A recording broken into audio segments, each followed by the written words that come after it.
जय गुरु जी, शुक्राना गुरु जी, अनंतम अनंतम शुक्राना गुरु जी महाराज जी के श्री चरणों में कोटि कोटि प्रणाम और गुरु जी की प्यारी सभी संगत को जय गुरु जी। संगत जी, अगर गुरु जी महाराज जी की महिमा का वर्णन करने बैठें तो शब्द छोटे पड़ जाते हैं और भाव कम पड़ जाते हैं, क्योंकि कुछ हस्तियां ऐसी होती हैं जिन्हें समझाया नहीं जा सकता, केवल महसूस किया जा सकता है। गुरु जी महाराज जी भी उसी दिव्य कृपा का एक ऐसा रूप है जो बिना बताए जीवन बदल देते हैं, बिना आवाज़ दिए बुला लेते हैं और बिना दिखाई दिए अपने होने का एहसास करवा देते हैं। कहती हैं कि इस संसार में बहुत लोग मिलते हैं, बहुत रिश्ते बनते हैं, बहुत सहारे दिखाई देते हैं, लेकिन कुछ ही ऐसे होते हैं जो इंसान के मन को जान लेते हैं। गुरु जी महाराज वही अनमोल कृपा है जो चेहरे की मुस्कान के पीछे छुपे दर्द को भी पढ़ लेते हैं, बिना कहे अरदास सुन लेते हैं और बिना मांगे भी वो दे देते हैं जिसकी ज़रूरत होती है। गुरुजी महाराज केवल जीवन के दुख दूर करने नहीं आए, बल्कि वो जीवन जीना सिखाते हैं। जब मन टूटने लगे तो हिम्मत बनते हैं, जब रास्ते बंद लगने लगे तो उम्मीद बन जाते हैं, जब कोई अपना साथ छोड़ दे तो सहारा बन जाते हैं, और जब इंसान खुद को अकेला समझने लगे तो अपने होने का एहसास बन जाते हैं। उनकी महिमा का सबसे सुंदर रूप ये है कि वो अपने बच्चों को कभी अकेला नहीं छोड़ते। कभी किसी इंसान के रूप में मदद भेजते हैं, कभी किसी शब्द में जवाब दे देते हैं, कभी किसी संकेत से भरोसा दिला देते हैं, और कभी केवल इतना एहसास करवा देते हैं कि मैं हूँ तो चिंता मत कर। संगत जी, आज का सत्संग बहुत ही सुंदर, बहुत ही प्यारा सत्संग है। गुरु जी महाराज जी की बहुत ही प्यारी और ब्लेस संगत भाटिया अंकल का सत्संग है। संगत जी, सत्संग को पूरा जरूर सुने, पूरे भक्ति भाव के साथ सुने, क्योंकि हर एक सत्संग में गुरु जी महाराज हमें अपनी भरपूर ब्लेसिंग्स देते हैं। सत्संग शुरू करने से पहले मैं आप सबसे एक छोटी सी रिक्वेस्ट करूंगी कि अगर अभी तक आपने गुरु जी की संगत चैनल को सब्सक्राइब नहीं किया तो हमारे इस चैनल को सब्सक्राइब जरूर कर लें, क्योंकि इस चैनल पर आपको गुरु जी के बहुत ही प्यारे प्यारे सत्संग सुनने को मिलते रहेंगे। तो चलिए संगत जी, पूरी श्रद्धा भाव के साथ इस सत्संग की शुरुआत करते हैं। जय गुरु जी, शुक्राना गुरु जी, अनंतम अनंतम शुक्राना गुरु जी। संगत जी, सबसे पहले गुरु जी महाराज जी के श्री चरणों में मेरा कोटि कोटि प्रणाम और गुरु जी की प्यारी सभी संगत को मेरा प्रेम भरा जय गुरु जी। संगत जी, जब भी मैं अपने जीवन की तरफ पीछे मुड़कर देखता हूँ तो मुझे एक बात बहुत स्पष्ट दिखाई देती है कि अगर जीवन में कुछ भी अच्छा हुआ है, कुछ भी मिला है, कुछ भी संभला है, तो वो सब केवल और केवल गुरु जी महाराज जी की कृपा से हुआ है। इंसान सोचता कुछ और है, योजनाएं कुछ और बनाता है, लेकिन गुरु जी की योजना हमेशा उससे कहीं बड़ी, कहीं सुंदर होती है। कई बार हम समझ ही नहीं पाते कि गुरु जी क्या कर रहे हैं, लेकिन समय आने पर समझ आता है कि वो हर पल हमारे लिए कुछ अच्छा ही तैयार कर रहे थे। गुरु जी महाराज जी की रहमतों का कोई अंत नहीं है, उनकी कृपा को गिना नहीं जा सकता। कई बार हम सोचते हैं कि हम गुरु जी तक पहुँचे, लेकिन सच तो ये है संगत जी कि जब तक गुरु जी खुद किसी को अपने चरणों में नहीं बुलाते, तब तक लाख कोशिश करने पर भी कोई नहीं पहुँच सकता, और जब गुरु जी बुला लेते हैं तब रास्ते अपने आप बनते चले जाते हैं। आज जो इतनी बड़ी संख्या में संगत जुड़ रही है, अलग अलग शहरों से, अलग अलग देशों से, अलग अलग जगहों से लोग गुरु जी के चरणों तक पहुंच रहे हैं, ये किसी इंसान का काम नहीं हो सकता। ये केवल और केवल गुरु जी की रहमत है, क्योंकि जहां गुरु जी की कृपा होती है वहां बुलावा अपने आप आ जाता है। संगत जी, मैं अपने जीवन के कुछ अनुभव आज आप सभी के साथ शेयर करूंगा, लेकिन उससे पहले मैं गुरुजी महाराज जी का दिल से शुक्राना करना चाहता हूं कि गुरुजी, आपने मुझे ये सेवा दी, आपने मुझे अपने अनुभव साझा करने का अवसर दिया। ये मेरी योग्यता नहीं, ये आपकी कृपा है। शुक्राना मेरे मालिक, आपका अनंतम अनंतम शुक्राना। संगत जी, मैं अपने सत्संग की शुरुआत उस समय से करूंगा जब गुरुजी महाराज अपना चोला छोड़ने वाले थे, लेकिन उस समय हमें इस बात का बिल्कुल भी अंदाजा नहीं था। सब कुछ सामान्य चल रहा था, किसी के मन में ऐसा कोई विचार भी नहीं था कि समय इतना विशेष चल रहा है। उस समय की बात है संगत जी, हम लोग लगभग 23 साल श्रीलंका में रहकर वापस आए थे। जीवन अपने तरीके से चल रहा था और फिर गुरुजी की कृपा से हमें उनके चरणों तक पहुंचने का अवसर मिला। जब पहली बार हम गुरुजी महाराज जी के पास पहुंचे तो हमेशा की तरह गुरुजी ने बहुत ही सरल लेकिन बहुत ही गहरी बातें की। उस समय गुरुजी महाराज जी ने मेरी आंटी से एक ऐसी बात कही जिसे सुनकर हम समझ ही नहीं पाए। गुरुजी ने आंटी से कहा कि आंटी, तेनू 7 लाख लोग लाने ने। संगत जी, जब आंटी वापस घर आई तो उनके चेहरे पर हैरानी थी। उन्होंने हमें पूरी बात बताई और कहा कि गुरुजी ने कहा है कि हमें 7 लाख लोगों को लाना है। अब सोचिए संगत जी, उस समय हम बहुत सीमित लोगों को जानते थे, हमारा छोटा सा दायरा था। आंटी खुद सोचने लगी कि हम तो यहाँ मुश्किल से 70 लोगों को जानते हैं, 7 लाख लोगों को हम कहाँ से लेकर आएंगे। आंटी बार बार यही कह रही थी, ये कैसे होगा, हम कौन हैं, हम इतनी संगत कहाँ से लेकर आएंगे। और उसी समय मैंने माहौल हल्का करने के लिए मजाक में कहा, आंटी कोई बात नहीं, एक सरदार 1.25 लाख के बराबर होता है, आप 6 सरदार ले जाना, काम पूरा हो जाएगा। संगत जी उस समय हम दोनों हंस पड़े। हमें लगा कि ये तो बस हमारे घर की बात है, हमने किसी को नहीं बताया। ये एक सामान्य बातचीत थी, लेकिन जो गुरुजी हैं वो तो जानी जान हैं, जिनसे कुछ भी छुपा नहीं है, उन्हें क्या नहीं पता। अगले दिन जब आंटी गुरुजी महाराज जी के पास पहुंची तो गुरुजी ने मुस्कुराकर कहा, क्यों आंटी, भाटी अंकल कह रहे थे ना 6 सरदार ले जा। संगत जी सुनकर आंटी बिल्कुल चौंक गई, क्योंकि ये बात तो सिर्फ घर में हुई थी, किसी तीसरे इंसान को नहीं पता था। और उसी पल ये एहसास हुआ कि गुरुजी केवल सामने कही हुई बातें नहीं सुनते, वो तो मन की बातें भी जानते हैं। कौन क्या सोच रहा है, कौन क्या बोल रहा है, कौन किस भाव से जुड़ा है, सब उनके सामने स्पष्ट होता है। और फिर गुरुजी महाराज जी ने एक बार फिर वही बात कही, लेकिन इस बार बहुत ही स्पष्ट तरीके से, जैसे किसी बात को केवल कहा नहीं जा रहा बल्कि स्थापित किया जा रहा हो। गुरुजी ने हिंदी में कहा, तुझे 7 लाख लोग लाने हैं। फिर पंजाबी में कहा, तेनू 7 लाख लोग लेके आने ने। और फिर इंग्लिश में कहा, you have to bring 7 lakh people. और फिर गुरुजी ने आंटी की तरफ देखकर कहा, आंटी ये कोई मजाक नहीं है।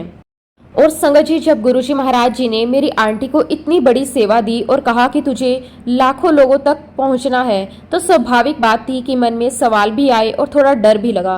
क्योंकि संगत जी जब इंसान खुद को देखता है तो उसे अपनी सीमाएं दिखाई देती हैं, लेकिन जब गुरु देखते हैं तो उन्हें हमारी क्षमता नहीं, अपना आशीर्वाद दिखाई देता है। आंटी ने बहुत ही सरलता से गुरुजी से कहा कि गुरुजी मुझे तो सत्संग करना भी नहीं आता, मैं क्या बोलूंगी, मैं लोगों को क्या बताऊंगी, मुझे तो लोगों के सामने खड़े होकर बात करने में भी डर लगता है, मैं ये सब कैसे करूंगी। संगत जी ये सवाल सिर्फ आंटी का नहीं था, शायद अगर हम में से किसी को भी ऐसी सेवा मिल जाए तो पहला सवाल यही होगा कि मैं कैसे करूं। लेकिन गुरुजी महाराज जी का जवाब हमेशा की तरह बहुत ही सरल था और बहुत ही गहरा था। गुरुजी मुस्कुराए और बोले, कोई बात नहीं आंटी, तू तो बस खड़ी हो जाया कर, अपना मुंह हिलाती रहे, सत्संग क्या करवाना है, क्या बुलवाना है, वो सब तू मेरे पे छोड़ दे। संगत जी सुनकर पहले तो सब हल्का सा मुस्कुराए, लेकिन जितना इस बात को समझे उतना एहसास होता है कि गुरुजी क्या समझा रहे थे।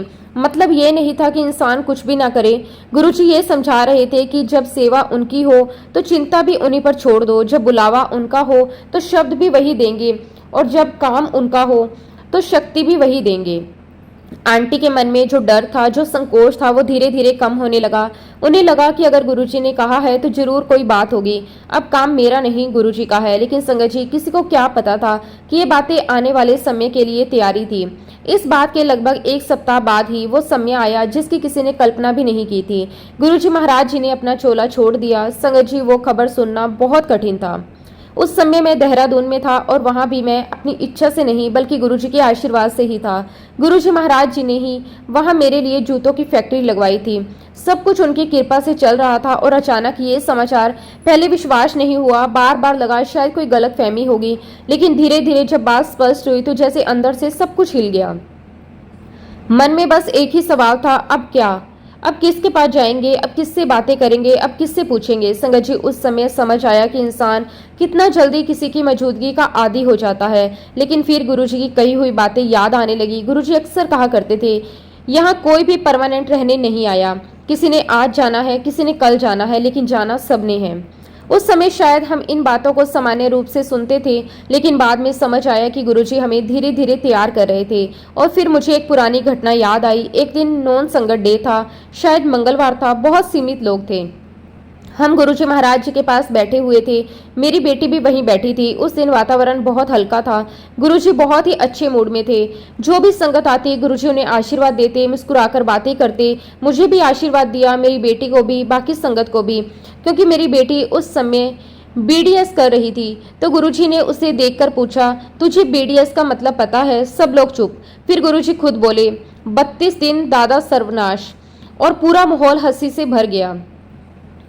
फिर गुरुजी बोले, एएससी का मतलब पता है? और खुद ही हंसते हुए बोले, आटा, सब्जी और चोर।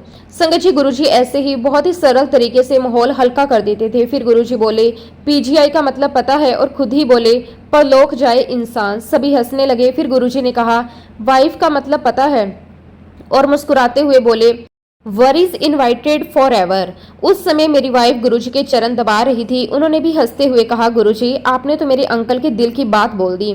और फिर सब लोग हंसने लगे। संगत जी, यही गुरुजी की खूबी थी, एक पल में इतनी गहरी बात और अगले पल इतना हल्का माहौल। इसी बीच मेरी बेटी ने गुरुजी से कहा कि गुरुजी मैं एमडीएस करना चाहती हूँ। गुरुजी ने तुरंत कहा, नहीं करना, तेरे कोई काम नहीं आएगी। लेकिन मेरी बेटी का मन था, उसने फिर कहा, नहीं गुरुजी मुझे मास्टर्स करनी है।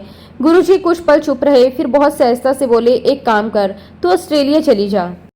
अब संगत जी, मेरी बेटी को समझ ही नहीं आया कि वो गुरुजी से क्या पूछ रही थी और गुरुजी उसे क्या जवाब दे रहे थे। उसके मन में तो सिर्फ एक ही बात चल रही थी कि उसे आगे पढ़ना है, मास्टर्स करनी है, अपना करियर बनाना है। लेकिन गुरुजी महाराज जी तो हमेशा आने वाले समय को देखते थे। जहाँ हमारी सोच खत्म होती थी, वहां से गुरुजी की योजना शुरू होती थी।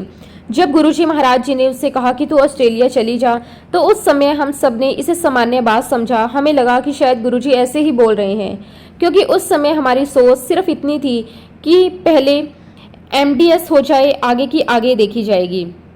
लेकिन गुरुजी महाराज जी की हर बात के पीछे कोई ना कोई गहरा अर्थ होता था। मेरी बेटी ने फिर बड़े प्यार से कहा कि गुरुजी मुझे तो एमडीएस करनी है। गुरुजी मुस्कुराए, उन्होंने मेरी बेटी की तरफ देखा और बोले, चल तुझे एमडीएस भी ब्लेस किया। संगत जी, उस समय हमें क्या पता था कि गुरुजी सिर्फ पढ़ाई नहीं, पूरा भविष्य ब्लेस कर रहे हैं। समय बीतता गया, गुरुजी महाराज जी का आशीर्वाद बना रहा। मेरी बेटी ने मेहनत की, अपनी पढ़ाई पूरी की और गुरुजी की कृपा से उसका एमडीएस भी पूरा हो गया। और फिर धीरे धीरे वही रास्ते बनने लगे जिनकी कल्पना भी नहीं की थी। जो बात गुरुजी ने एक दिन सहज भाव से कह दी थी, तो ऑस्ट्रेलिया चली जा, आज वही बात पूरी होकर सामने खड़ी थी। आज गुरुजी महाराज जी के आशीर्वाद से मेरी बेटी ऑस्ट्रेलिया में है, वहाँ बहुत अच्छी तरह से सेटल है, अच्छा जीवन जी रही है, खुश है, अपने परिवार के साथ सुख में है। और जब भी हम ये सब देखते हैं तो बस यही महसूस होता है कि गुरुजी जो बोलते थे वो केवल शब्द नहीं होते थे, वो आशीर्वाद होते थे, वो समय आने पर सत्य होकर सामने आते थे। शुक्राना गुरुजी, आपका अनंतम अनंतम शुक्राना। अब संगत जी, मैं आपको ये बताता हूँ कि हम गुरुजी महाराज जी के श्री चरणों तक कैसे पहुंचे, क्योंकि हम भी उन लोगों में से थे जिन्हें ये नहीं पता था कि जीवन में ऐसा मोड़ भी आएगा। संगत जी, मेरी जो वाइफ है, उनकी मौसी की 7 बेटियां हैं और उन्हीं में से छठे नंबर की जो बेटी थी, उनके जीवन में एक ऐसी घटना हुई जिसने पूरे परिवार को हिलाकर रख दिया। ये लगभग 1991 की बात होगी। वो लोग चंडीगढ़ में थे और उनका बहुत ही गंभीर कार एक्सीडेंट हुआ। संगत जी, वो कोई सामान्य एक्सीडेंट नहीं था, गाड़ी बहुत बुरी तरह से क्षतिग्रस्त हुई। परिवार के बाकी सदस्य धीरे धीरे संभल गए, लेकिन उनकी जो 12 साल की छोटी बेटी थी, उसका चेहरा उस एक्सीडेंट में बहुत बुरी तरह प्रभावित हो गया। उस मासूम बच्ची का चेहरा इतना बदल गया था कि उसे पहचानना भी मुश्किल हो गया। जो बच्ची कुछ दिन पहले तक खेलती थी, स्कूल जाती थी, हंसती थी, अब वो आईने के सामने खड़ी होने से डरने लगी। उसकी मम्मी उसे देखती और रो पड़ती। पिता बाहर से मजबूत दिखते, लेकिन अंदर से टूट चुके थे, क्योंकि संगत जी, बच्चे का दुख माता पिता से देखा नहीं जाता। और यहाँ तो बच्ची की उम्र ही क्या थी, सिर्फ 12 साल। अब क्योंकि उसके पिताजी मिलिट्री में थे, तो अच्छे इलाज की व्यवस्था की गई। उसे लगभग 6 महीने तक पीजीआई में रखा गया। डॉक्टरों ने बहुत कोशिश की, इलाज हुए, रिपोर्ट आई, लेकिन कोई बड़ा सुधार नहीं आया। समय निकलता रहा, लेकिन उम्मीद छोटी होती जा रही थी। उसकी मम्मी हर समय चिंता में रहती, बार बार यही सोचती कि अब इसका क्या होगा, इतनी छोटी उम्र, अभी तो इसकी जिंदगी शुरू भी नहीं हुई, अब ये स्कूल कैसे जाएगी, लोग क्या कहेंगे, इसका भविष्य क्या होगा, क्या ये सामान्य जीवन जी पाएगी, क्या कभी फिर पहले जैसी हो पाएगी। और माँ होने के नाते ये सब सवाल उन्हें अंदर से तोड़ रहे थे। संगत जी, ऐसे समय में इंसान डॉक्टरों के पास जाता है, दवाइयां करता है, हर कोशिश करता है, लेकिन जब रास्ते बंद होने लगते हैं तो ऊपर वाला खुद रास्ता खोल देता है। उसी समय किसी ने उन्हें गुरुजी महाराज जी के बारे में बताया। उस समय गुरुजी जालंधर में थे और बहुत सोचने के बाद वो माँ अपनी बेटी को लेकर गुरुजी के पास पहुंच गई। लेकिन यहाँ एक और बात थी, वो परिवार आर्य समाज से जुड़ा हुआ था और गुरुजी अक्सर प्यार से आर्य समाज वालों को नास्तिक कहकर चिढ़ाते थे। जैसे ही वो गुरुजी के सामने पहुंची, गुरुजी ने उन्हें देखते ही कहा, आंटी, वैसे तू नास्तिक है, पर तू मेरे पास चलकर आई है, मैं तेरी बेटी को ठीक भी करूंगा, इसनु डॉक्टर भी बनावांगा, तो इसकी शादी अशोका होटल विच करवावांगा, आज तो 10 साल बाद। संगत जी, ये सुनकर वो वहीं की वहीं रह गई। उनके चेहरे पर हैरानी थी, क्योंकि उस समय उनके लिए सब असंभव जैसा था। पहली बात, अशोका होटल में शादी, उस समय ये बहुत बड़ी बात मानी जाती थी। और दूसरी बात, डॉक्टर, वो बच्ची डॉक्टर कैसे बनेगी जो अभी स्कूल तक नहीं जा पा रही। उसका चेहरा पूरी तरह प्रभावित हो चुका था। जिसकी माँ रोज रो रही थी, वो डॉक्टर कैसे बनेगी। उस समय उनके मन में यही चल रहा था कि सबसे पहले तो ये बच्ची ठीक हो जाए। खैर संगत जी, उस समय उन्हें कहाँ पता था कि जिनके सामने वो बैठी हैं वो कोई साधारण महापुरुष नहीं बल्कि एक ऐसी दिव्य शक्ति है जिन्हें समय से पहले समय का भी ज्ञान होता है। इंसान वर्तमान देखता है लेकिन गुरुजी महाराज आगे आने वाले वर्षों को भी उसी तरह देखते हैं जैसे हम सामने रखी हुई वस्तु को देखते हैं। उस समय तो उस माँ के मन में केवल एक ही बात थी कि मेरी बेटी किसी तरह ठीक हो जाए। वो स्कूल जाने लगे, सामान्य जीवन जीने लगे, डॉक्टर बनना, अशोका होटल में शादी होना, ये सब बातें उन्हें उस समय असंभव लग रही थी। लेकिन गुरुजी महाराज जी ने जो कह दिया वो केवल सांत्वना नहीं थी, वो आशीर्वाद था। समय धीरे धीरे आगे बढ़ता गया, वो बच्ची धीरे धीरे संभलने लगी, परिवार ने भी अपने जीवन को फिर से सामान्य करना शुरू किया। लेकिन उस माँ के मन में गुरुजी के शब्द हमेशा जीवित रहे। कई बार लोग पूछते, अच्छा सच में ऐसा कहा था? कई लोग हंसते भी थे, कुछ कहते अरे ऐसे ही दिल रखने के लिए बोल दिया होगा, लेकिन उसके अंदर कहीं ना कहीं विश्वास था कि जो कहा गया है वो व्यर्थ नहीं जाएगा। और फिर देखते देखते साल गुजरते गए, कई साल गुजर गए और फिर लगभग ठीक 10 साल बाद दिसंबर 2002 आया। एक दिन अचानक उन्होंने पूरे परिवार को फोन करना शुरू किया। बड़ी खुशी से सबको कहने लगी 25, 26, 23 दिसंबर की डेट खाली रखना, मेरी बेटी की शादी है। संगत जी, ये सुनकर हम सब बहुत खुश हुए, लेकिन साथ में थोड़ा आश्चर्य भी हुआ। हमने पूछा अच्छा लड़का कौन है? वो बहुत ही सामान्य भाव से बोली अभी नहीं मिला लेकिन मिल जाएगा। अब संगत जी, ये सुनकर सब हैरान, क्योंकि शादी की तारीख तय, स्थान तय, लेकिन लड़का अभी नहीं। अब उनकी बाकी बहनें भी मजाक करने लगी। कोई कहता ये हमें बताना नहीं चाहती, कोई कहता शायद सरप्राइज होगा, कोई हंसकर कहता या फिर ये मजाक कर रही है। लेकिन वो बहुत ही शांत रहती, वो बस इतना कहती गुरुजी ने कहा है 10 साल बाद मेरी बेटी की शादी अशोका होटल में होगी। संगत जी, ये सुनकर भी हम पूरी तरह समझ नहीं पा रहे थे, लेकिन अंदर से वो पूरी तरह निश्चिंत थी, क्योंकि जहाँ विश्वास होता है वहाँ चिंता कम हो जाती है। और फिर धीरे धीरे वही होने लगा जो गुरुजी महाराज जी ने कहा था। लड़का भी मिला, अच्छा परिवार मिला, सब बातें बनी और देखते ही देखते वाक्य में ही उसी बेटी की शादी अशोका होटल में तय हो गई।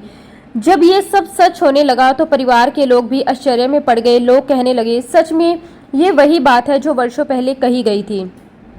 संगत जी, यहीं पर सब खत्म नहीं हुआ। लेडी संगीत का कार्यक्रम 25 दिसंबर को रखा गया। बहुत ही सुंदर तैयारी हुई। पूरा कार्यक्रम बाहर गार्डन में रखा गया, डेकोरेशन हुई, लाइट्स लगी, स्टेज लगा, सब तैयार था। लेकिन उसी समय मौसम बदल गया, बहुत तेज बारिश शुरू हो गई, इतनी तेज कि लगने लगा कि अब पूरा कार्यक्रम खराब हो जाएगा। सब लोग परेशान, कोई कह रहा था कि अंदर शिफ्ट करो, कोई कह रहा था टेंट लगाओ, कोई मौसम देख रहा था। बारिश लगातार हो रही थी। फिर कुछ देर बाद बारिश रुकी, हम लोग भी वहां पहुंचे। जैसा हर शादी में होता है, हमने भी जाकर पूछा कुछ काम हो तो बताइए। वहीं उनके हस्बैंड खड़े थे, वो ब्रिगेडियर थे। मैंने उनसे पूछा लेडी संगीत कहाँ कर रहे हो? उन्होंने बिल्कुल सामान्य तरीके से कहा यहीं बाहर। मैंने कहा आपका दिमाग ठीक है? इतनी बारिश हो रही है और आप बाहर रख रहे हो? उन्होंने मुस्कुराकर जवाब दिया कुछ नहीं होगा, हमारे गुरुजी की कृपा है। उस समय हम ये बात पूरी तरह समझ नहीं पाए। हम मन में सोच रहे थे इतना भरोसा कैसे, कौन गुरुजी, इतना विश्वास क्यों? लेकिन उन्होंने बस एक ही बात दोहराई कुछ नहीं होगा।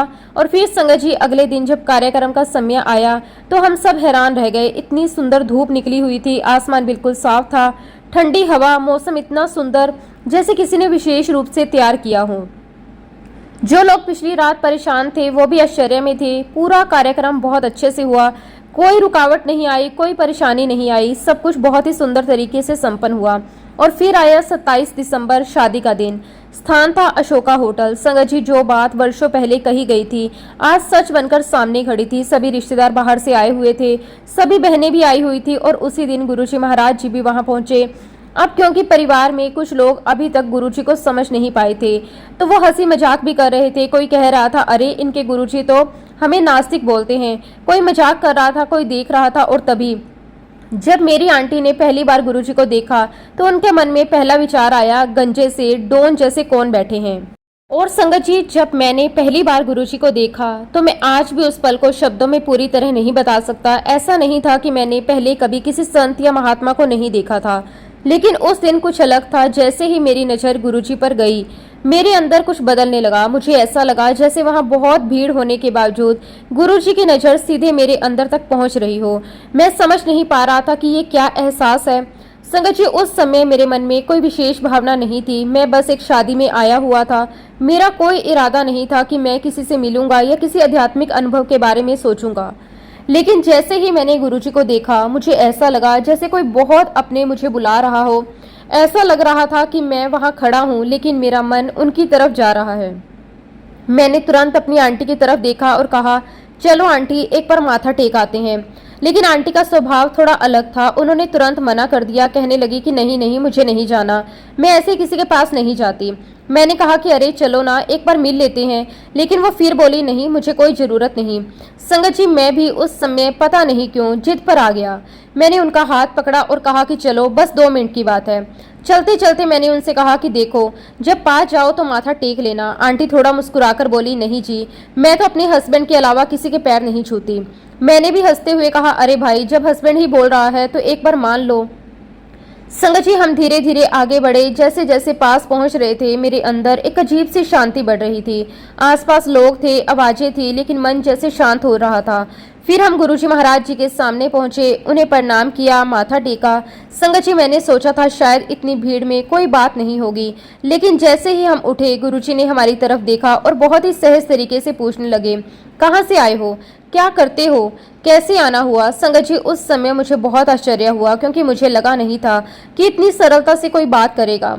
हमने धीरे धीरे अपने बारे में बताया और उसी समय मेरे मन में अचानक आंटी की बीमारी का विचार आ गया।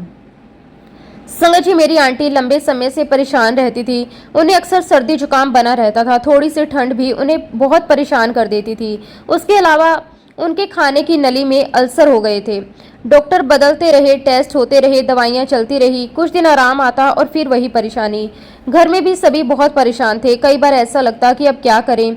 संगत जी, मैं खुद ये बात बोलना नहीं चाहता था। मन में हिचक थी कि पहली बार आए हैं, क्या कहें क्या ना कहें। लेकिन पता नहीं कैसे हिम्मत आ गई। मैंने बहुत ही धीरे से कहा, गुरुजी, मेरी आंटी को बहुत परेशानी रहती है, आप इनको ठीक कर दो। मैंने इतना धीरे कहा कि मुझे लगा शायद किसी ने सुना भी नहीं होगा। लेकिन उसी समय वहां पास में पाल आंटी संगत को लाइन में व्यवस्थित करवा रही थी। उन्होंने हमारी तरफ देखा और बड़े प्यार से कहा, वैसे तो गुरुजी महाराज किसी से बात नहीं करते, और आज आपसे बात कर ली, ये बहुत बड़ी ब्लेसिंग है। आगे जो भी बातें करनी है आप आश्रम आ जाना। संगत जी, उनकी बात सुनकर मैं थोड़ा शांत हो गया। मुझे लगा कि जो कहना था कह दिया। फिर हमने दोबारा प्रणाम किया। वापस आते हुए भी मैं बार बार पीछे मुड़कर देख रहा था। मुझे खुद समझ नहीं आ रहा था कि ऐसा क्या था, लेकिन मन में एक बात बैठ गई थी, यहाँ कुछ तो अलग जरूर है। खैर संगत जी, शादी बड़े धूमधाम से हुई। सभी कार्यक्रम बहुत अच्छे से हुए। सब लोग बहुत खुश थे। शादी के कुछ समय के बाद जिनके घर पर शादी थी वो लोग हमारे घर पर आए। संगत जी, बातचीत चलती रही, चाय नाश्ता चलता रहा। मैंने उनसे कहा कि चलो हम लोग बाहर डिनर करते हैं, लेकिन उन्होंने हमें मना कर दिया और कहा, हम तो गुरुजी के यहाँ लंगर प्रसाद करेंगे। जबकि संगत जी, उन्हें गुरुजी महाराज जी की तरफ से ये साफ इंस्ट्रक्शंस था कि दोनों हस्बैंड वाइफ को अपने साथ खींच कर ले आना। लेकिन उस समय उन्हें ये बात हमें बताने की अनुमति नहीं थी। उन्हें बस इतना कहा गया था कि किसी भी तरह दोनों को साथ लेकर आना। संगत जी, बाद में जब हमने पीछे मुड़कर देखा तो समझ आया कि जब गुरुजी बुलाते हैं तो इंसान को लगता है कि वो अपनी इच्छा से जा रहा है, लेकिन असल में कदम भी वही चलवा रहे होते हैं, समय भी वही बना रहे होते हैं और रास्ता भी वही खोल रहे होते हैं। उस समय तक मैंने गुरुजी के बारे में बहुत कुछ सुन लिया था, कई सत्संग सुन चुका था, कई लोगों के अनुभव सुन चुका था, लेकिन मन में फिर भी एक बात थी कि जब तक खुद जाकर ना देखें तब तक पूरी तरह विश्वास कैसे हो। और शायद यही सोचकर मेरे अंदर भी इच्छा हुई कि चलो एक बार जाकर दर्शन करते हैं। मैं और मेरी वाइफ दोनों उनके साथ चल पड़े। संगत जी, रास्ते भर हमारे बीच यही बातें होती रही कि देखो इतने लोग जाते हैं, आखिर ऐसा क्या है वहाँ, कोई कैसे किसी एक इंसान के पास इतना खींचा चला जाता है। लेकिन अंदर कहीं एक उत्सुकता भी थी और एक अजीब सा खिंचाव भी था। जब हम वहां पहुंचे तो माहौल बहुत अलग था। बाहर से देखने में सब कुछ बहुत सामान्य लग रहा था, लेकिन अंदर जाते ही एक अलग सी शांति महसूस हो रही थी। लोग बैठे थे, कोई मुस्कुरा रहा था, कोई बस सामने देख रहा था, किसी को जल्दी नहीं थी। उस समय हमें समझ नहीं आया, लेकिन बाद में महसूस हुआ कि वहाँ लोग जवाब लेने नहीं आते थे, वो लोग सुकून लेने आते थे। हमने जाकर गुरुजी महाराज जी को माथा टेका। तभी मेरे सांडू साहब ने गुरुजी से कहा कि गुरुजी, इनकी बेटी डॉक्टरी कर रही है, बीडीएस कर रही है। इतना सुनते ही गुरुजी ने तुरंत मुस्कुराकर और अपने मजाक वाले अंदाज में कहा, अच्छा 32 दांत 10 सर्वनाश। पूरा माहौल हल्का हो गया, सब हंसने लगे। हमें भी लगा कि यहाँ कोई भारी माहौल नहीं है, यहाँ अपनापन है। फिर मुझे अचानक याद आया, मैं तो एक बात पूछने आया था। संगत जी, मेरी आंटी बहुत ही लंबे समय से सर्दी जुकाम की परेशानी से बहुत परेशान थी। डॉक्टर के पास जाना, दवाइयाँ लेना, टेस्ट करवाना, ये सब चलता रहता था। खाने वाली नली में अल्सर भी हो गया था। परिवार परेशान था। मैं थोड़ी हिम्मत करके गुरुजी महाराज जी के पास गया। धीरे से कहा कि गुरुजी, मेरी आंटी का सर्दी जुकाम ठीक कर दो। मैंने बहुत ही धीरे बोला था, लेकिन गुरुजी तो अंतर्यामी थे। उन्होंने तुरंत मेरी तरफ देखा और बोले, अंकल, मांगी भी तो छोटी जी चीज, बड़ी चीज मंगनी सी। उनकी बात सुनकर मैं कुछ सेकंड के लिए चुप हो गया। मुझे लगा कि सच में मैं कितनी छोटी सोच लेकर आया हूँ। फिर मैंने हाथ जोड़कर कहा, गुरुजी, आप बस अपना आशीर्वाद दे दो, आपकी ब्लेसिंग्स हमें दे दो। गुरुजी मुस्कुराए। उन्होंने बड़े प्यार से कहा, बस फिर अंकल, तू वेखदा जा। उस समय तो हमें इन शब्दों का अर्थ समझ नहीं आया, लेकिन बाद में महसूस हुआ कि उस दिन सिर्फ आंटी के लिए आशीर्वाद नहीं मिला था, उस दिन हमें अपने जीवन का रास्ता मिल गया था। और बस संगत जी, उस दिन के बाद जैसे जीवन बदलने लगा। अब ऐसा नहीं था कि हमें रोज कोई चमत्कार दिखता था, लेकिन एक बात जरूर थी, हर शाम जैसे कोई अंदर से बुलाता था। दिन भर काम करते, घर आते, फिर मन कहता कि चलो गुरुजी महाराज जी के पास। और कई बार हम खुद हैरान हो जाते कि इतनी थकान के बाद भी इतनी ऊर्जा कहाँ से आ रही है। लेकिन जैसे ही वहाँ पहुँचते, सब थकान खत्म हो जाती। हमारी कोशिश रहती कि जल्दी पहुँचे, आगे बैठें, थोड़ा और समय मिल जाए, थोड़ा और सुन लें, थोड़ा और बैठ लें। धीरे धीरे हम देखने लगे कि गुरुजी किसी से ज्यादा बोलते नहीं थे, लेकिन लोगों के जीवन बदल रहे थे। कोई बिना बोले जवाब लेकर जा रहा था, कोई हल्का होकर जा रहा था, कोई रोकर जा रहा था और कोई हंसकर जा रहा था। और मुझे धीरे धीरे समझ आने लगा कि गुरुजी कैसे ब्लेस करते हैं। उनकी कृपा हर बार किसी बड़े चमत्कार जैसी नहीं होती। कभी एक शब्द, कभी एक नज़र, कभी एक मुस्कान और कभी एक इशारा, और कभी सिर्फ उनकी उपस्थिति ही बहुत होती है। धीरे धीरे मुझे गुरुजी की महिमा समझ में आने लगी। और एक दिन मैं गुरुजी के दरबार में बैठा हुआ यही सोच रहा था। मैं सोचने लगा, गुरुजी को तो हमारे कई जन्मों का पता है। उन्हें यह भी पता है कि हम बचपन में कैसे थे, हमने क्या किया, हम किस दर्द से गुजर रहे हैं, हम बाहर क्या बोलते हैं और अंदर क्या सोचते हैं।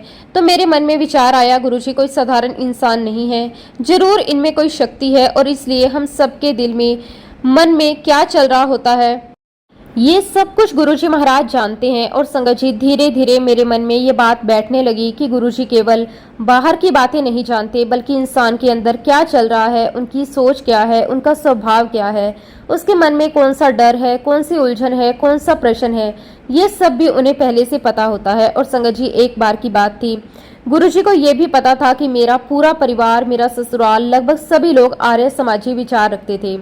घर का वातावरण ऐसा था कि पूजा पाठ को लेकर बहुत अलग सोच थी। लेकिन संगत जी, मैं बचपन से ही भोलेनाथ की तरफ खिंचाव रखता था। मुझे शिवजी जी से बहुत प्रेम था, मंदिर जाना अच्छा लगता था। कई बार बिना किसी कारण भी शिवजी के सामने बैठा रहता था। उस समय मुझे ये नहीं पता था कि जीवन में आगे क्या होने वाला है, लेकिन आज पीछे मुड़कर देखता हूँ तो लगता है शायद वही प्रेम मुझे धीरे धीरे गुरुजी के चरणों तक लेकर आया। खैर संगत जी, गुरुजी के आशीर्वाद से वर्ष 1975 में मैं श्रीलंका चला गया। उस समय विदेश जाना इतना आसान नहीं होता था। नई जगह, नए लोग, नई भाषा, नया काम, बहुत सारी जिम्मेदारियां। लेकिन संगत जी, जैसे कोई अदृश्य शक्ति हर कदम पर साथ चल रही हो।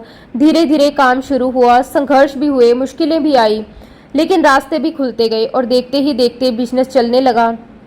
जिस काम के लिए महीनों इंतजार करना पड़ता था, वो समय पर होने लगा। नए लोग मिले, नए अवसर मिले, और गुरुजी के आशीर्वाद से वहाँ हमारा काम इतना अच्छा चला कि हमें कभी किसी चीज़ की कमी महसूस नहीं हुई। हमने अपने बेटे और बेटी को बहुत अच्छे स्कूलों में पढ़ाया, उनको अच्छी शिक्षा दी, उनकी हर ज़रूरत पूरी की, घर लिया, गाड़ी ली, परिवार के साथ समय बिताया, दुनिया देखी, अलग अलग देशों में घूमे, बहुत कुछ देखा, बहुत कुछ सीखा। और बाहर से देखने वाले को लगता था कि जिंदगी में सब कुछ है, लेकिन संगत जी, इंसान के अंदर कहीं ना कहीं कुछ ना कुछ डर हमेशा छुपा रहता है। और मेरे जीवन में वो डर एक अलग रूप में था। मुझे बचपन से ही एस्ट्रोलॉजी का बहुत शौक था। जहाँ भी सुनता कि कोई बहुत बड़ा ज्योतिषी आया है, मैं तुरंत पहुँच जाता। अगर कोई दूसरे शहर से आता तो मैं उसका टिकट करवाता, अगर विदेश से आता तो उसकी रहने की व्यवस्था करता और अच्छे होटल में ठहराता। कई बार तो 5 स्टार होटल में रुकवाता, सिर्फ इसलिए कि वो मेरी जन्म पत्रिका देखे, मुझे बताए कि आगे जीवन में क्या होगा। मैं घंटों बैठकर बातें करता, नोट्स बनाता, उनसे सवाल पूछता और भविष्य जानने की कोशिश करता। और संगत जी, एक अजीब बात हुई, अलग अलग जगह, अलग अलग समय, अलग अलग ज्योतिषी, लेकिन लगभग सबने एक जैसी बात कही। सबने कहा, ध्यान रखना, 55 साल की उम्र के आसपास एक बड़ा एक्सीडेंट दिख रहा है। गाड़ी संभाल कर चलाना, बहुत सतर्क रहना, सावधान रहना। कुछ ने कहा ड्राइव मत करना, कुछ ने कहा उस समय यात्रा कम करना, कुछ ने कहा बहुत बड़ा खतरा है। अब संगत जी, जब एक आदमी आपको यही बात एक बार बोले तो आप भूल जाते हो, लेकिन जब कई लोग एक ही बात बोल दें तो वो बात मन में बैठ जाती है। और मेरे साथ भी यही हुआ। धीरे धीरे ये डर मेरे अंदर घर करने लगा। मैं गाड़ी चलाता तो वही याद आता, कहीं निकलता तो यही याद आता, जन्मदिन पास आता तो यही याद आता। 55 की उम्र करीब आने लगी तो मैं और सतर्क हो गया, धीरे चलाने लगा, बहुत सोचकर निकलता, कई बार बिना वजह डर जाता। पर संगत जी, एक चीज मुझे पता नहीं थी। मैं ये भूल गया था कि ग्रहों से बड़ा भी कोई होता है, गन्ना से ऊपर भी कोई होता है, और जब गुरु का हाथ सर पर हो तो डर छोटा पड़ जाता है। मुझे ये नहीं पता था कि गुरुजी महाराज जी का सुरक्षा कवच मेरे साथ है, उनकी कृपा मेरे साथ है, उनकी छाया मेरे परिवार पर है। और समय धीरे धीरे आगे बढ़ता गया। 55 साल भी निकल गए। उसके बाद संगत जी, ऐसे करते करते 60 साल तक निकल गए और कुछ भी नहीं हुआ। धीरे धीरे मैंने पीछे मुड़कर देखा, मैं बिल्कुल ठीक था, स्वस्थ था, परिवार के साथ था। और तब जाकर मुझे एहसास हुआ जिस चीज से मैं इतने साल डरता रहा, शायद गुरुजी महाराज जी ने उसे पहले ही अपने आशीर्वाद से हल्का कर दिया। आज संगत जी, मेरी उम्र लगभग 70 को पार कर गई है और आज मैं बिल्कुल ठीक ठाक हूँ, स्वस्थ हूँ, चल फिर रहा हूँ, आप सबके साथ बैठकर अपने अनुभव शेयर कर रहा हूँ। और ये मैं अपने बल पर नहीं कहता, ये सब गुरुजी महाराज जी के आशीर्वाद से है। गुरुजी महाराज जी ने अपने आशीर्वाद से मेरे उस घात को भी काट दिया। गुरुजी महाराज जानी जान है, साक्षात भगवान है, उनसे कोई भी बात छिपी नहीं है। संगत जी, मैं आप सभी से यही कहूँगा, यदि आपको गुरुजी पर पूर्ण विश्वास है तो आप उनकी छत्र छाया में बैठकर ऐसी कोई चीज नहीं है जो नहीं पा सकते। आप सब कुछ पा सकते हैं, बस आपका विश्वास गुरुजी के प्रति पक्का होना चाहिए, आपकी श्रद्धा में कोई खोट नहीं होनी चाहिए। संगत जी, एक बार की बात है, गुरुजी के दरबार में सड़ी नाम का एक अमेरिकन आया करता था। संगत जी, उसका और मेरा दोनों का ही कपड़ों का व्यापार था। धीरे धीरे पहचान भी हो गई थी और जब भी वह आता था तो हम लोग थोड़ी बहुत बातचीत कर लिया करते थे। लेकिन संगत जी, उसकी एक बात मुझे शुरू से बहुत अलग लगती थी। जैसा कि हम सभी भारतीय लोग बचपन से देखते आए हैं कि जब भी मंदिर, गुरुद्वारा या किसी पवित्र स्थान पर जाते हैं तो पहले जूते बाहर उतारते हैं, हाथ धोते हैं, थोड़ा संयम रखते हैं और फिर अंदर जाते हैं। हमारे मन में एक तरीका होता है श्रद्धा दिखाने का, लेकिन संगत जी, वो अमेरिकन बिल्कुल अलग था। वो बाहर आता, आराम से जूते उतारता, फिर मोजे भी उतार देता, लेकिन हाथ नहीं धोता, सीधे अंदर चला जाता। और सबसे बड़ी बात, जैसे ही गुरुजी के पास पहुंचता वो बिना झिझक उनके माथे पर प्यार से किस करता और फिर उनके बिल्कुल पास जाकर बैठ जाता। पहली बार जब मैंने ये देखा तो मेरे मन में थोड़ा आश्चर्य हुआ। मैं सोचने लगा, अरे ये क्या तरीका है, हम तो इतनी मर्यादा रखते हैं, ये सीधे जाकर ऐसे मिल रहा है। लेकिन संगत जी, जो बात मुझे बाद में समझ आई वो बहुत बड़ी थी। गुरुजी ने उसे कभी नहीं टोका, कभी नहीं कहा कि पहले हाथ दो, कभी नहीं कहा कि ऐसे मत करो, कभी नहीं कहा कि दूर बैठ। क्यों? क्योंकि गुरुजी बाहरी तरीके नहीं देखते थे, गुरुजी भाव देखते थे। उन्हें उसकी श्रद्धा दिख रही थी, उन्हें उसका प्रेम दिख रहा था। वो आदमी नियम नहीं जानता था लेकिन प्रेम जानता था। और संगत जी, कई बार गुरुजी समझा देते थे कि जहाँ प्रेम सच्चा हो वहाँ औपचारिकता छोटी हो जाती है। वो अमेरिकन जब आता था तो बच्चे जैसा हो जाता था, कभी हंसता, कभी बातें करता, कभी बस बैठा रहता और गुरुजी भी उसे बड़े प्यार से देखते।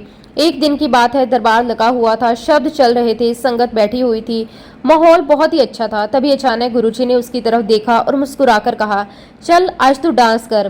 पहले तो वो थोड़ा हंसा, फिर खड़ा हो गया और संगत जी, उसने पूरे मन से डांस करना शुरू कर दिया। कोई स्टाइल नहीं, कोई दिखावा नहीं, बस खुशी, इतनी खुशी जैसे बच्चा अपने पिता के सामने खेल रहा हो। संगत जी उसे देखकर मुस्कुरा रही थी संगत, और गुरुजी उसे देखकर बहुत खुश हो रहे थे। वो आदमी थोड़ा भारी शरीर का था, लेकिन उस समय उसे कोई परवाह नहीं थी, वो बस नाच रहा था और गुरुजी उसे देखकर हंस रहे थे। कुछ देर बाद गुरुजी ने उसे अपने पास बुलाया और फिर गुरुजी ने उसे एक बहुत ही टाइट जप्फी दी, इतनी प्रेम भरी जप्फी, और वो आदमी कुछ सेकंड तक वहीं खड़ा रह गया। उसकी आंखों में खुशी थी, जैसे उसे दुनिया की सबसे बड़ी चीज मिल गई हो। उस दिन वो चला गया और बात वहीं खत्म हो गई। लेकिन संगत जी, असल बात तो उसके बाद हुई। लगभग एक हफ्ते बाद वो फिर दोबारा दरबार में आया। जैसे ही हमने उसे देखा हम सब हैरान रह गए। जो आदमी पहले भारी शरीर का था वो काफी दुबला दिखाई दे रहा था, चेहरा चमक रहा था, ऊर्जा अलग थी। सब उससे पूछने लगे क्या हुआ। तो इतना बदल कैसे गया। वो हंसने लगा और कहने लगा, जिस दिन गुरुजी ने मुझे जप्फी डाली उस दिन के बाद मैं घर गया और मैं लगातार सोता रहा, आराम करता रहा और 1 हफ्ते में मेरा 5 किलो वजन कम हो गया। वो इतनी खुशी से ये बात बता रहा था जैसे उसे कोई बहुत बड़ा खजाना मिल गया हो। वो कह रहा था, मुझे समझ नहीं आया कि क्या हुआ, लेकिन मैं अंदर से बहुत हल्का महसूस कर रहा हूँ। संगत जी, वो बहुत खुश होकर दरबार में आया।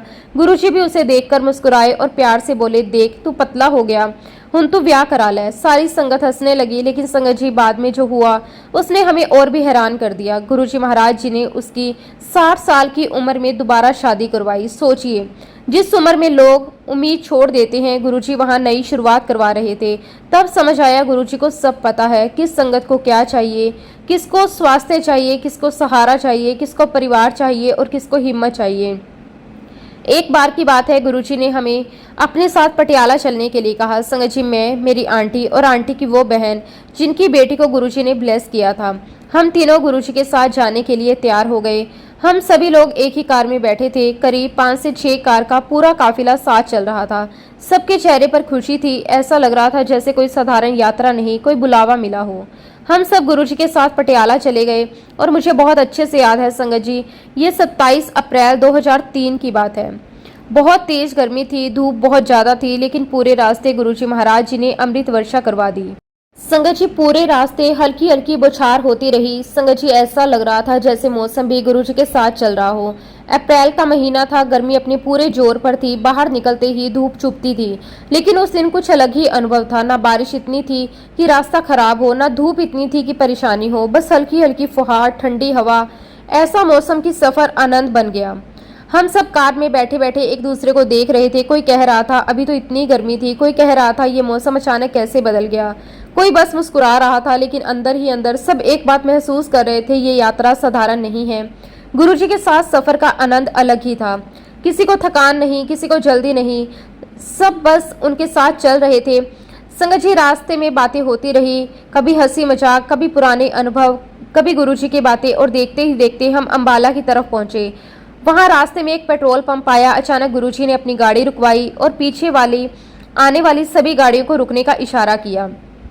हम सब सोचने लगे कि क्या हुआ, कोई ब्रेक लेना, कुछ खाना है, लेकिन गुरुजी ने सबको बुलाकर कहा, अपनी अपनी गाड़ियों में पेट्रोल भरवा लो, तुम सबकी गाड़ियों का पेट्रोल खत्म होने वाला है। संगत जी, हम सब एक दूसरे का चेहरा देखने लगे। किसी ने किसी को नहीं बताया था, किसी ने रास्ते में चर्चा तक नहीं की थी, लेकिन जब लोगों ने अपनी गाड़ियों का मीटर देखा तो कई गाड़ियों में पेट्रोल सच में बहुत कम था। कुछ तो रिजर्व तक पहुंच चुकी थी। सबको बड़ा आश्चर्य हुआ। मन में यही आया, गुरुजी को कैसे पता, किसने बताया, लेकिन किसी ने कुछ नहीं पूछा। सबने पेट्रोल भरवा लिया और फिर एक ही बात हुई। हमने देखा कि गुरुजी ने अपनी गाड़ी में पेट्रोल नहीं भरवाया। हमने सोचा कि शायद पहले से होगा, लेकिन बात वहीं खत्म नहीं हुई। आगे चलते चलते किसी ने कहा कि गुरुजी की गाड़ी तो जैसे बिना पेट्रोल के भी चलती रहती है। और संगत जी, उस समय तो हम बस मुस्कुरा दिए, लेकिन अंदर एक भाव आया, कुछ बातें समझने के लिए नहीं होती, बस अनुभव करने के लिए होती है। फिर हम आगे बढ़े, सफर चलता रहा और कुछ समय बाद हम पटियाला पहुंच गए। वहां मटकन आंटी और अंकल के बेटे का रिसेप्शन था। बहुत सुंदर व्यवस्था थी, बहुत सारी संगत आई हुई थी, सब लोग खुश थे। गुरुजी वहां पहुंचे, सबने उनका स्वागत किया। कार्यक्रम बहुत अच्छे से हुआ। रिसेप्शन के बाद हम सभी मटकन आंटी के घर गए। गुरुजी हमारे साथ थे। अब संगत जी, उनका घर गवर्नमेंट क्वार्टर था और वहाँ एक परेशानी रहती थी, लाइट अक्सर चली जाती थी। उस दिन भी गर्मी बहुत थी, इसलिए आंटी ने पहले से काफ़ी तैयारी की हुई थी। कुल्लर, पानी, बैठने की व्यवस्था, सब कुछ तैयार था। लेकिन गुरुजी पहले ही कह चुके थे, आंटी कोई लोड नहीं, मैं सब संभाल लूंगा। उस समय किसी ने इस बात पर ज़्यादा ध्यान नहीं दिया, लेकिन बाद में समझ आया। संगत जी, जैसे ही हम वहां पहुंचे, वाकई ही लाइट चली गई। पूरा घर अंधेरा, गर्मी, भीड़। सब लोग सोचने लगे अब क्या होगा, इतने लोग हैं, इतनी गर्मी है, अब कैसे होगा। तभी गुरुजी ने बहुत ही सामान्य तरीके से कहा कि आंटी पंखा क्यों नहीं चलाती। आंटी थोड़ा मुस्कुराई और बोली, गुरुजी लाइट नहीं है। तो गुरुजी फिर बोले, चल स्विच ऑन कर। सब लोग सुन रहे थे, सब सोच रहे थे जब लाइट ही नहीं है तो पंखा कैसे चलेगा। लेकिन संगत जी, आंटी ने जाकर स्विच ऑन किया और जैसे ही स्विच ऑन किया पंखा चलने लगा। अब ये कैसे हुआ किसी को समझ नहीं आया, लेकिन उस समय किसी ने सवाल नहीं किया। सब बस एक दूसरे को देखने लगे। गर्मी में बैठे लोगों को राहत मिलने लगी और धीरे धीरे माहौल बदलने लगा। गुरुजी कुर्सी पर विराजमान थे। नीचे बहुत सारी संगत बैठी हुई थी, लगभग 300 के करीब लोग होंगे। किसी ने दरी पर जगह ली, किसी ने नीचे बैठकर दर्शन किए। सब बस सामने देख रहे थे और तभी संगत जी एक और अद्भुत अनुभव हुआ। धीरे धीरे आसमान बदलने लगा, जैसे कहीं से बादल आ गए हो, और देखते ही देखते ऐसा लगा जैसे पूरे घर के ऊपर किसी ने काले बादलों की छतरी खोल दी हो। ना तूफान ना तेज बारिश, बस ठंडी छांव, ठंडी हवा। इतना सुहाना मौसम कि कुछ देर पहले जो लोग गर्मी से परेशान थे, अब वही लोग दुपट्टे ओढ़ने लगे। आंटी अपने आप को कवर करने लगी। कुछ लोग कहने लगे इतनी ठंड कैसे हो गई। संगत जी, लगभग 3.5 घंटे तक ये सब कुछ चलता रहा। 3.5 घंटे तक मौसम ऐसा रहा जैसे पहाड़ों का मौसम हो। ठंडी हवा, सुकून, शांति, और सबके मन में बस एक ही भाव था। गुरुजी ने अपने आशीर्वाद से ऐसा मौसम कर दिया। खैर संगत जी, करीब 3.5 घंटे बाद हम लोग रात के लगभग 10 बजे वहां से वापस चले। और जैसा कि मैंने बताया, मेरी वाइफ की जो बहन है वो और उनकी बेटी भी थी। तो संगत जी, चलते समय मेरी वाइफ की जो भांजी थी उसने बड़े मजाक और खुशी वाले अंदाज में कहा था, मासी, गुरुजी के साथ जाने में बहुत मजा आता है। जब रास्ते में ढाबे आती हैं ना, तो गुरुजी वहाँ रुकवाते हैं, सबको साथ बिठाकर खाना खिलाते हैं, बहुत प्यार देते हैं, और सफर भी ऐसा हो जाता है कि पता ही नहीं चलता कि कब समय निकल गया। उसकी बात सुनकर हम सब हंस दिए। हमने सोचा कि बच्ची है, उसे घूमने फिरने और खाने का शौक होगा, इसलिए ऐसा बोल रही है। लेकिन संगत जी, बाद में समझ आया कि वो केवल खाने की बात नहीं कर रही थी, वो उस प्रेम की बात कर रही थी जो गुरुजी हर छोटी चीज में दे दिया करते थे। खैर, जब हम पटियाला से वापस निकले तो रात के लगभग 10 बज चुके थे। रिसेप्शन खत्म हो चुका था। सब लोग थोड़ा थके हुए भी थे, लेकिन अंदर एक अजीब सी खुशी भी थी, क्योंकि पूरा दिन गुरुजी के साथ बीता था। हम सब अपनी अपनी गाड़ियों में बैठ गए। काफिला वापस चल पड़ा। रात का समय था, सड़कें शांत होने लगी, गाड़ियों की रोशनी दूर तक दिखाई दे रही थी। सब लोग धीरे धीरे बातें करते हुए जा रहे थे। अब संगत जी, मेरी वाइफ रास्ते भर बाहर देख रही थी। उसे भांजी की बात याद आती थी। वो सोच रही थी कि चलो देखते हैं आज कहाँ रुकते हैं। और क्या देखती हूँ, रास्ते में एक ढाबा आया, फिर दूसरा आया, फिर तीसरा। एक से बढ़कर एक बड़े बड़े ढाबे निकलते जा रहे थे, लेकिन हमारी गाड़ी कहीं नहीं रुकी। सब आगे निकलते जा रहे थे। मेरी वाइफ थोड़ी मुस्कुराई। उसने अपनी भांजी की तरफ देखकर कहा, क्यों बेटा, तू तो कह रही थी कि गुरुजी ढाबे पर रुकवाते हैं, अच्छा खाना खिलाते हैं, लेकिन यहाँ तो सारे ढाबे निकल गए, आज तो कहीं नहीं रुक रहे। उसने ये बात बस ऐसे ही हंसते हुए कही। संगत जी, ये बात हमारी कार के अंदर हुई। ना किसी ने बाहर बोला, ना किसी ने किसी को बताया, बस परिवार के बीच बात हुई। और उसी पल कुछ सेकंड बाद एकदम से आगे चल रही गुरुजी की गाड़ी ने ब्रेक लगा दी। सारी गाड़ियां धीरे धीरे रुकने लगी। सब सोचने लगे कि क्या हुआ, क्यों रुके हैं, कोई दिक्कत हो गई। लेकिन जब बाहर देखा तो हम एक किसी ढाबे पर खड़े थे। संगत जी, सब एक दूसरे का चेहरा देखने लगे। मेरी वाइफ भी मुझे देखने लगी, भांजी हंसने लगी, और हमारे मन में एक ही बात आई, अभी तो हमने कार में बात की थी, ये कैसे हुआ। फिर गुरुजी ने सबको उतरने को कहा। बहुत प्यार से सबको बिठाया। कोई जल्दी नहीं, कोई औपचारिकता नहीं, बस जैसे परिवार बैठा हो वैसे बैठे। वहाँ बहुत ही अच्छा खाना खिलाया गया, साधारण खाना, लेकिन इतना स्वाद, इतना आनंद कि आज भी याद है। कोई रोटी खा रहा था, कोई दाल, कोई हंस रहा था, कोई गुरुजी को देख रहा था। ऐसा लग रहा था जैसे रास्ता भी रुक गया हो, समय भी रुक गया हो।